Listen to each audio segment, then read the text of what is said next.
Daniel Carter stood in the center of the Galactic Council chamber and felt nothing but tired anger in his chest.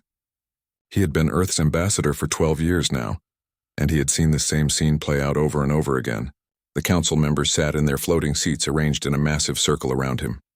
Each alien species had their own section with their own colors and banners hanging above them. The chamber was built to make anyone standing in the center feel small, and that was exactly what the council wanted. Today they were voting on whether humanity would finally get a seat at the leadership table. It was the same vote that happened every 5 years, and Daniel already knew how it would end. He had known before he even walked into the chamber this morning.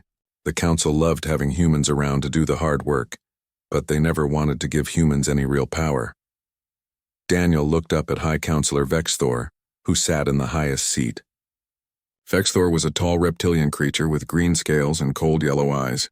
He had gotten rich by using human workers on his mining colonies and paying them almost nothing. He smiled down at Daniel with too many teeth showing. The vote began, and Daniel watched the display screen. One by one, the council members voted. The Tarlaxians voted no. The Quarians voted no. The Mytharian Empire voted no. Out of 50 council members, only 3 voted yes. Those 3 were the Breviks who had been saved by human doctors during a plague. The final count appeared on the screen. 47 against and 3 in favor.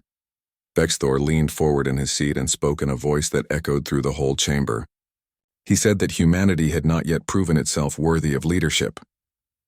He said that humans were too young and too emotional to make important decisions. He said that humanity should be grateful for the chance to serve the council at all. Then he announced the new rules.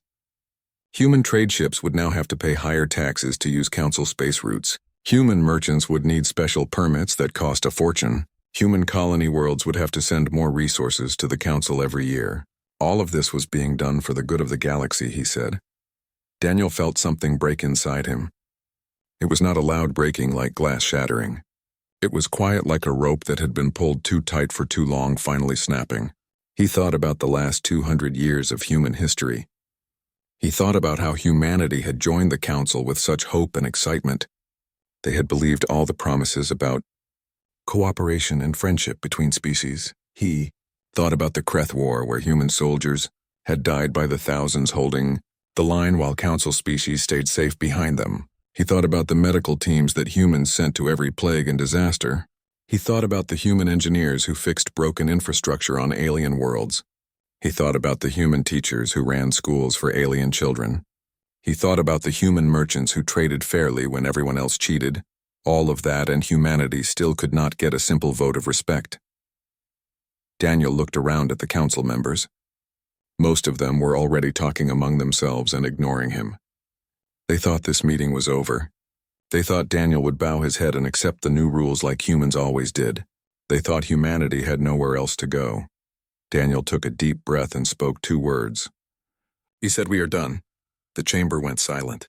Every translator device in the room worked overtime trying to make sure they had understood correctly. Hundreds of alien eyes turned to stare at the human ambassador. Vexthor stopped smiling. He leaned forward even more and asked Daniel to repeat himself. There was something dangerous in his voice now, like he was warning Daniel not to make a mistake. Daniel looked the High Counselor directly in those cold yellow eyes and spoke clearly. He said that humanity was withdrawing from the Galactic Council effective immediately. He said that all human personnel would be leaving council space. He said that all human aid and trade agreements were now canceled. He said that Earth was closing its borders and going home. For a moment, nobody moved. Then several council members started laughing. This had to be a joke or a negotiating trick. Humans were always so dramatic when they wanted something. They would make this big threat and then back down when the council offered them some small concession. That was how it always worked, but Daniel did not smile. He did not wait for a response. He simply turned around and walked toward the massive doors at the chamber entrance. His 3 human staff members followed him without hesitation. They had all agreed on this plan before coming here today. They were all tired of begging for scraps.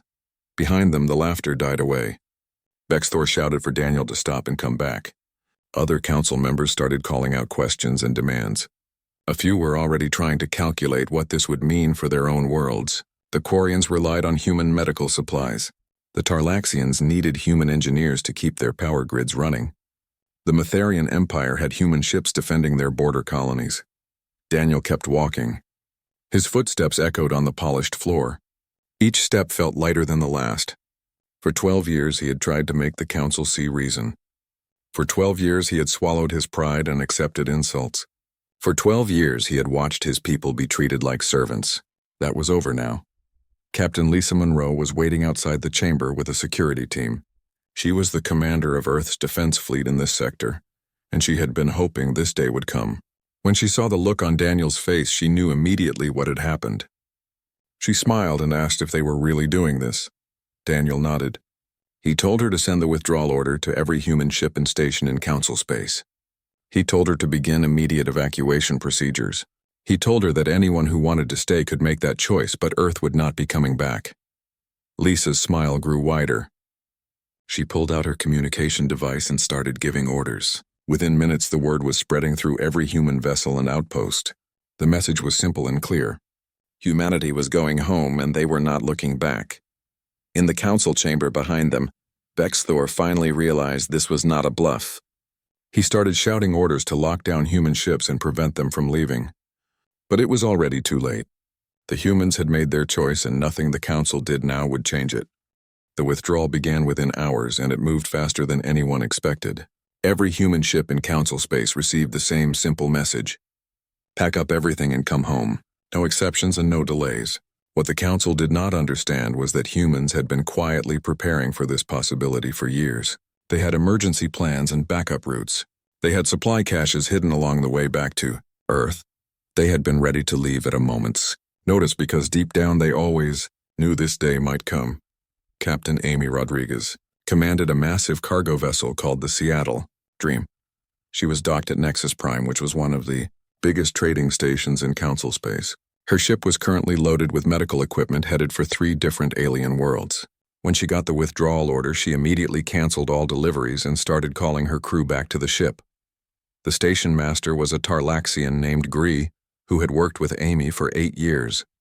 He came running to her ship within minutes of hearing the news. He kept asking if this was real or just some kind of human mistake. Amy told him it was very real and they were leaving within 6 hours. Gree's face went pale, which was hard to see on his blue skin, but Amy noticed anyway. Gree started explaining how much the station needed human traders. He said that humans were the only ones who delivered supplies on time and did not try to cheat every transaction. He said that half the businesses on Nexus Prime depended on human goods. He said that people would starve without human food shipments. Amy felt a little bit sorry for Gree because he had always been decent to her crew. But she also remembered every council meeting where the Tarlaxians voted against giving humans basic rights. She told Gree that he should have thought about all of this before his government kept treating humans like garbage. She told him that humans were tired of being treated as servants while doing all the important work. Gree tried offering more money and better docking privileges. He promised to talk to his government about changing their vote. Amy just shook her head and walked back onto her ship. The hatches closed behind her and the Seattle Dream undocked 30 minutes later. As they pulled away from the station, Amy could see dozens of alien merchants standing at the windows watching them go. They were finally starting to understand what they were losing. The same scene played out on hundreds of worlds and stations across council space. Human doctors packed up their medical equipment and deleted their research files. Human engineers shut down the systems they had been maintaining and took their tools with them. Human teachers closed their schools and wiped their educational databases. Human mechanics locked up their repair shops. Human farmers harvested their last crops and burned the fields behind them so nobody else could use them. On the agricultural world of plenty, the local government tried to stop the human farmers from leaving. They sent police to block the spaceport and demanded that the humans stay and finish the growing season. The human farmers just laughed at them. They had been growing food on plenty for 60 years, and the local aliens had never once said thank you. Now those same aliens thought they could force humans to stay. The lead farmer was a woman named Kate Rogers, who had spent her whole life working those fields. She told the police that they could either move out of the way or get run over by human tractors. The police were not used to humans standing up to them. They backed down and the human farmers left that same day. Plenty would face a famine within months, but that was not humanity's problem anymore. The most critical withdrawal was happening in Sector 7, where Admiral Jake Preston commanded the containment fleet. Sector 7 was where the Kreth were being held back. The Kreth were a nightmare species that ate everything in their path. They were not interested in talking or negotiating. They just wanted to consume and spread. For 15 years, human ships had been fighting and dying to keep the Kreth from breaking through into Council space. Jake's fleet consisted of 200 warships and over 50,000 human soldiers. They were stationed along a defensive line that stretched across 6 star systems. Behind them were the Council worlds that the Kreth wanted to devour. The Council's own fleets were supposed to support the humans, but they mostly stayed back and let humans do the dangerous work. When Jake received the withdrawal order, he called a meeting with his senior officers. They all knew what this meant. The moment human ships left Sector 7, the Kreth would push forward. The Council fleets were not strong enough to hold the line by themselves. Millions of aliens would die. One of Jake's officers asked if they should really abandon the sector. She said that innocent people would suffer. Jake understood her concern, but he had already made his decision. He said that humans had been dying for 15 years to protect aliens who did not even respect them. He said that the Council had plenty of time to build proper defenses, but they chose to just rely on human sacrifice instead. He said that it was time for the Council to learn a hard lesson about consequences. The fleet began pulling back in stages. First the support ships and medical vessels, then the supply convoy, then the forward patrol groups, finally the main battle line. The whole withdrawal took 3 days and it was executed perfectly. Not a single human ship was left behind. As the last human vessel jumped to hyperspace, Jake watched the long-range sensors. He could already see Kreth scout ships moving forward to test the defenses. The Council fleets were trying to close the gaps, but they were too slow and too disorganized. Jake felt a brief moment of guilt, but then he remembered every Council meeting where humans were denied basic dignity. He remembered every time the Council cut funding for the Sector 7 operation, while demanding that humans continue fighting. He remembered every human funeral he had attended. The guilt went away and Jake ordered the fleet to set course for Earth. Behind them, the Kreth broke through the first defensive line within hours. Back on Earth, President Linda Hayes watched the reports coming in from across Council space. Every human ship was coming home. Every human citizen was being evacuated. The operation was going smoothly, but the Council was starting to panic. They were sending hundreds of messages begging humanity to reconsider. Some were offering apologies. Some were offering money. Some were making threats. Linda ignored all of them. She had been president for 6 years and she had spent most of that time trying to negotiate better treatment for humanity. The Council never listened. They just kept taking and taking while giving nothing back. Well, now they would learn what it was like to stand on their own. The Council kept calling it a bluff right up until the moment they realized it was not. The first crisis hit exactly 7 days after the humans left, and it hit harder than anyone expected. The Kreth had been watching Sector 7 for years, waiting for any sign of weakness. The moment the human fleet withdrew, the Kreth launched a massive assault. They came in wave after wave with millions of ships that looked like insects made of metal. The Council fleets that were supposed to hold the line lasted less than 3 days before breaking completely. High Counselor Vexthor stood in the emergency command center watching the tactical displays with growing horror. Red indicators kept appearing on the map showing worlds under attack. Each red indicator represented billions of lives in danger. The Kreth were not interested in conquest or occupation. They just consumed everything and moved on to the next target. 17 worlds were already under assault, and the number kept climbing. The Council's military commanders were arguing among themselves about strategy. None of them had ever actually fought the Kreth before. They had always relied on human expertise and human sacrifice to handle that problem. Now they were discovering just how terrifying the Kreth really were.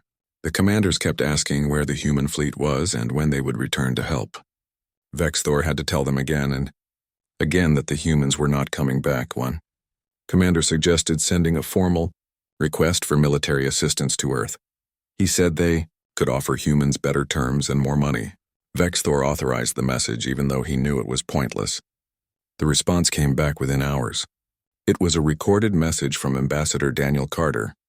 His face appeared on the screen looking calm and professional. He said that humanity wished the Council well in their endeavors. He said that Earth was no longer available to provide military assistance. He said that all future communications from the council would be automatically deleted. Then his face disappeared and the message ended. The commander who had suggested asking for help looked like he might be sick. He asked what they were supposed to do now.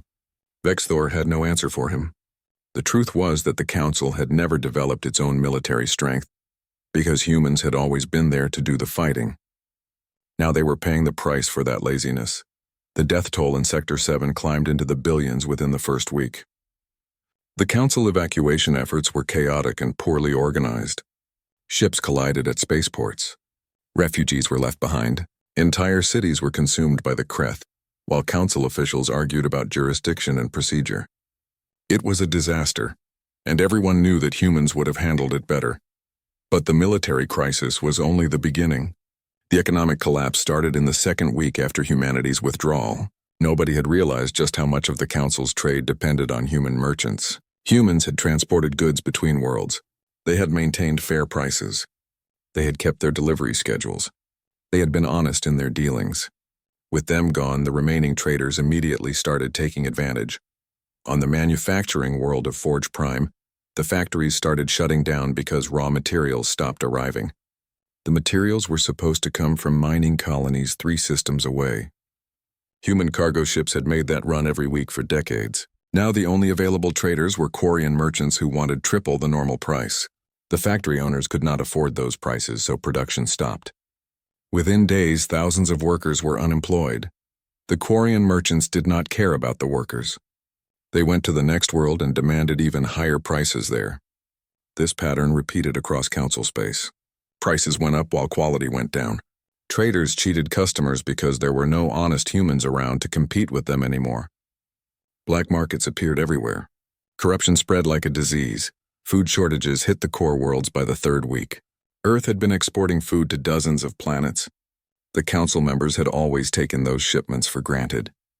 They never bothered developing their own agricultural capacity because human food was so cheap and abundant. Now grocery stores were empty, and people were starting to panic. On the Tarlaxian homeworld, riots broke out in the capital city when food distribution centers ran out of supplies. The government tried to calm people down by promising that new sources would be found soon. But everyone knew that was a lie. The Tarlaxians had voted against humanity in every single council session. Now their own citizens were going hungry because of those votes. The medical crisis was perhaps the worst of all. Human doctors had been working across council space treating diseases and injuries. They had shared their medical knowledge freely with alien species. They had trained local doctors and nurses. They had provided equipment and medicine at cost. The Caraxian plague had been nearly wiped out thanks to human medical teams. Now the plague was coming back and it was spreading fast. The Caraxian people watched in horror as the infection rates started climbing again. They had thought the plague was defeated. They had held celebrations and built monuments to their victory. But that victory had only been possible because of human doctors who worked around the clock developing treatments. Without those doctors, the plague returned with a vengeance. Millions of Caraxians died in the first month after the humans left.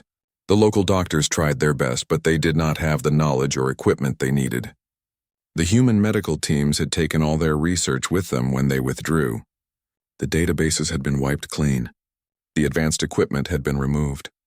Everything that humans had brought to fight the plague was gone. The council sent desperate messages to Earth begging for medical assistance. They offered to pay any price for human doctors to return. The messages were all automatically deleted just like Daniel Carter had promised. No human even read them. Then the infrastructure started failing. This was the crisis that really made the council understand how dependent they had become on humanity. Humans had been maintaining the defense grids that protected planets from asteroids and radiation. They had been running the communications networks that connected the council worlds. They had been managing the power systems that kept cities running. They had been fixing the water treatment plants and waste disposal systems. All of that maintenance had been done so quietly and efficiently that nobody noticed it was happening. The council had just assumed their infrastructure worked because it had always worked. They never thought about the human engineers who climbed into dangerous machinery to fix problems. They never considered the human technicians who worked overnight to prevent system failures. Now everything was breaking down at once.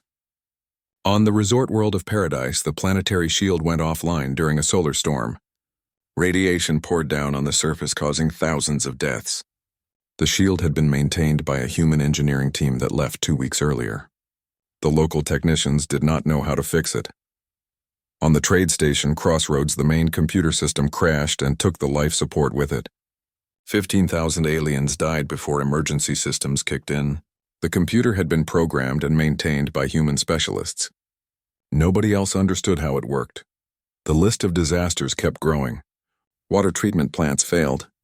Transportation systems stopped. Communications went dark. Power grids collapsed.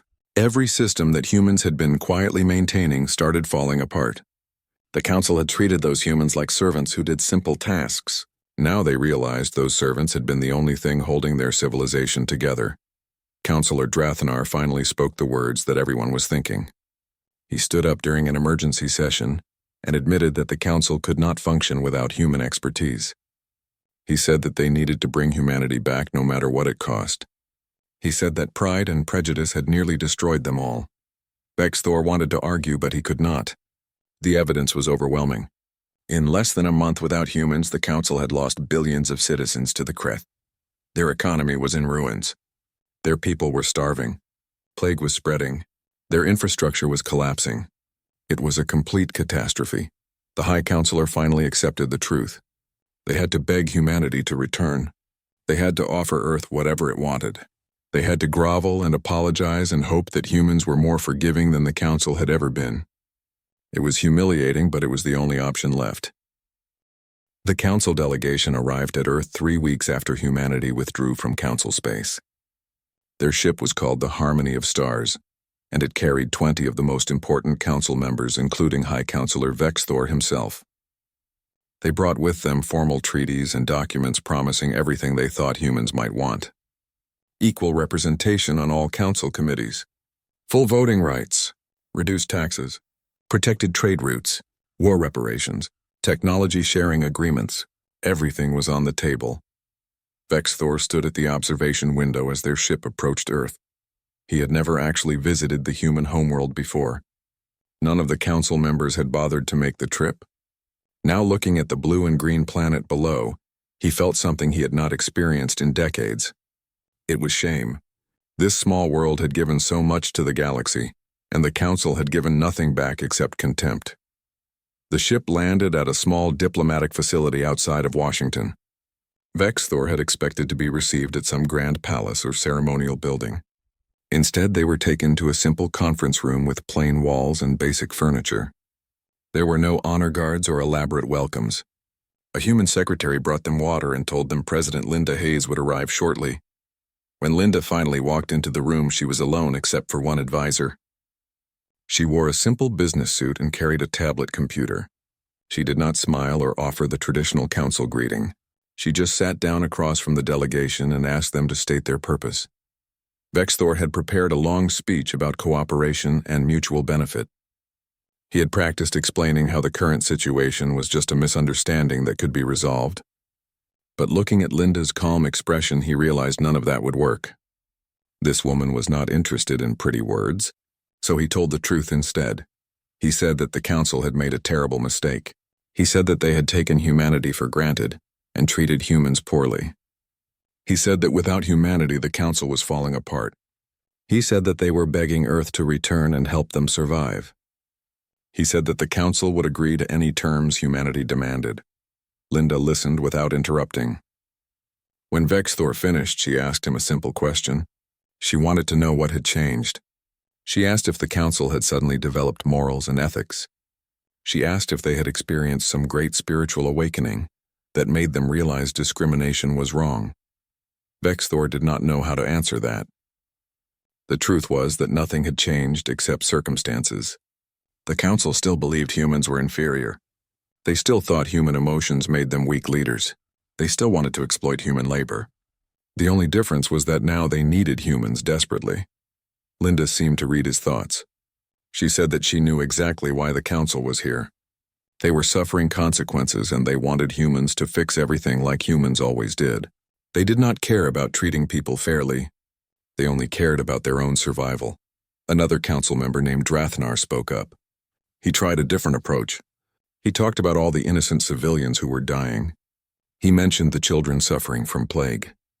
He described the refugees fleeing from the Kreth. He said that surely humanity's famous compassion would not let them ignore such suffering. Linda's expression hardened. She said that the council was now trying to use human compassion as a weapon against them. She said that humans had compassion, which was exactly why they had spent 200 years helping the council. But compassion did not mean stupidity. Humans had learned the hard way that some people would take advantage of kindness forever if allowed. She leaned forward and her voice became very cold. She asked Drathnar where his compassion had been when human soldiers were dying in Sector 7. She asked where his tears had been during the hundreds of human funerals. She said that millions of humans had already sacrificed everything to protect Council worlds. The Council had accepted those sacrifices without gratitude because the deaths were human deaths, and therefore did not matter. Drathnar had no response to that. He looked down at the table and said nothing. Vexthor tried one more approach. He offered Earth enormous wealth. He said that humanity could name any price and the Council would pay it. Mining rights to rich asteroid fields, exclusive trade contracts, control over entire sectors of space.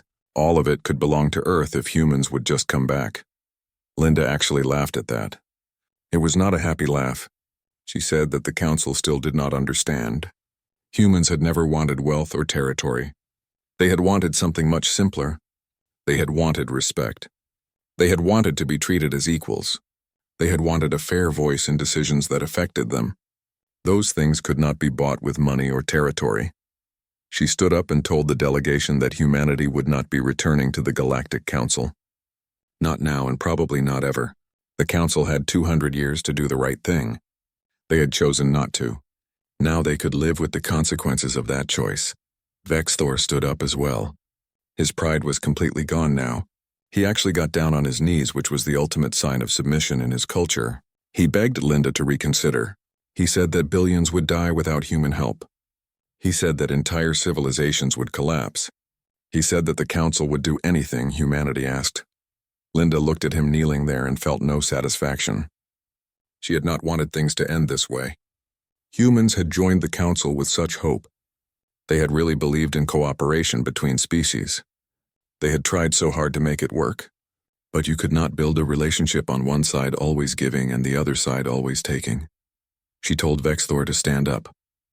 She said that his people's deaths were tragic, but they were not humanity's responsibility. The Council had ignored human warnings about the Kreth for years.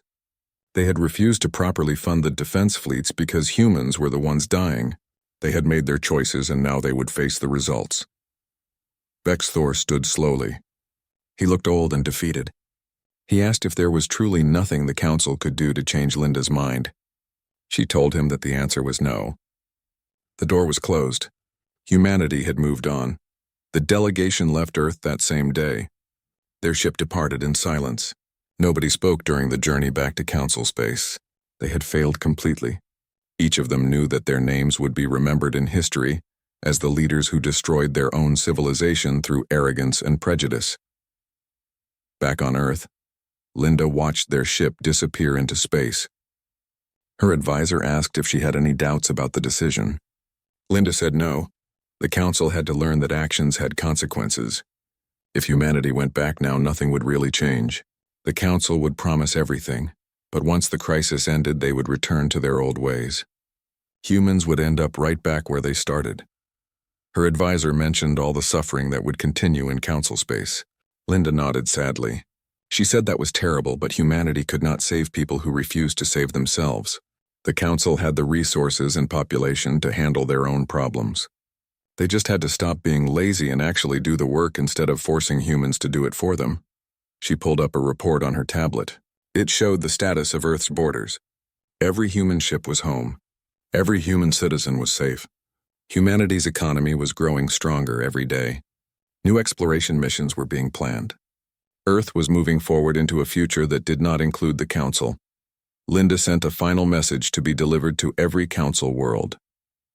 It was brief. She said that humanity held no hatred toward the Council species. Individual aliens were welcome to apply for asylum on Earth if they could show they had treated humans fairly. But as a political entity, the Galactic Council was no longer recognized by humanity. All diplomatic channels were permanently closed. The message ended with one sentence. She wrote that perhaps in a few hundred years their descendants could try again to build a better relationship. But this generation of leaders had proven they could not be trusted. The Council received the message and finally understood that it was truly over. Humanity had walked away and they were never coming back. Everything that followed would be the Council's burden to bear alone. 5 years passed since humanity withdrew from the Galactic Council, and the galaxy looked very different now. The Council still existed, but it was a shadow of what it once was. They had managed to push the Kreth back eventually, but it cost them hundreds of worlds and billions of lives. The economy never fully recovered. Trade between Council worlds was a fraction of what it used to be. Wars broke out between member species as old grudges surfaced without humans there to keep the peace. The Grand Alliance that once controlled half the galaxy was broken into squabbling factions. High Counselor Vexthor was no longer High Counselor. He had been removed from power when the full extent of the crisis became clear. His own people blamed him for losing humanity's partnership. He lived now in a small dwelling on a forgotten colony world. Every day he watched the news reports about another disaster in Council space. Every day he thought about how different things could have been if the Council had just treated humans with basic respect. On one particularly bad day, he watched a report about a famine on Nexus Prime. The station that had once been the trading hub of the galaxy was now struggling to feed its population. Vexthor remembered Ambassador Daniel Carter standing in the Council chamber saying those two simple words, "We are done." At the time, Vexthor had thought it was a bluff or an emotional outburst. Now he understood it had been a promise. Meanwhile, Earth was thriving in ways nobody had predicted. Free from the burden of protecting and supporting the Council, humanity focused all its energy on itself. Their technology advanced by leaps that seemed impossible. New ships were designed that were faster and more efficient than anything the Council had ever built. Medical research produced cures for diseases that had plagued humanity for centuries. The colonies expanded and prospered. Earth's economy grew stronger every year. But the most important change was in how humanity saw itself. For 200 years, humans had defined themselves by their relationship to the Council. They had been the helpers and the fixers and the defenders. They had measured their worth by how useful they were to aliens. Now they were learning to value themselves on their own terms. Admiral Lisa Monroe stood on the bridge of her ship, the Pacific Explorer. She was no longer just a military officer. Now she commanded one of Earth's deep space exploration vessels. Their mission was to map new regions of space far from Council territory. They were searching for new worlds and new resources, and possibly new civilizations. The Pacific Explorer was currently in the Andromeda sector, which was completely unexplored. They had been traveling for 3 months and had already discovered 24 planets that could support human colonies. They had also found something even more interesting. There were signs of intelligent life in this sector, radio signals and energy readings that could only come from an advanced civilization. Lisa called her senior staff to the bridge. They studied the readings together. The signals were coming from a system about 2 weeks away at current speed. The question was whether they should make contact. Earth's policy was still being debated. Some people thought humanity should avoid other species entirely after the disaster with the Council. Others believed humans should try again, but with better boundaries and expectations. Lisa made the decision. They would approach the system carefully and attempt first contact if the species seemed receptive, but they would do it the right way this time. No promises they could not keep. No endless giving without receiving. No allowing themselves to be taken advantage of. If this new species wanted friendship, they would get it. But it would be friendship between equals or nothing at all. The Pacific Explorer entered the unknown system 2 weeks later. What they found surprised everyone. The species there called themselves the Ventari, and they were at roughly the same technological level as humans had been a century ago. They had just developed faster than light travel and were taking their first cautious steps into deep space. They were excited and scared and hopeful all at once. The first contact went smoothly. The Ventari were peaceful and curious. They had so many questions about Earth and humanity. They wanted to know about human culture and history. They wanted to learn about human technology. They asked if humans would be willing to share knowledge and establish trade. Lisa was careful in her responses. She explained that humans would be happy to share some knowledge and trade fairly. But she was very clear about boundaries. Earth would not be solving all the Ventaries' problems for them. Earth would not be providing free military defense. Earth would not be giving away technology without receiving something of equal value in return. The relationship had to be balanced and respectful on both sides. The Ventari seemed confused at first. They said that in their understanding, more advanced species were supposed to guide and help younger ones. Lisa smiled sadly at that. She said that was a beautiful ideal, but it only worked if both sides acted in good faith. She told them a little bit about the Galactic Council and how that relationship had ended.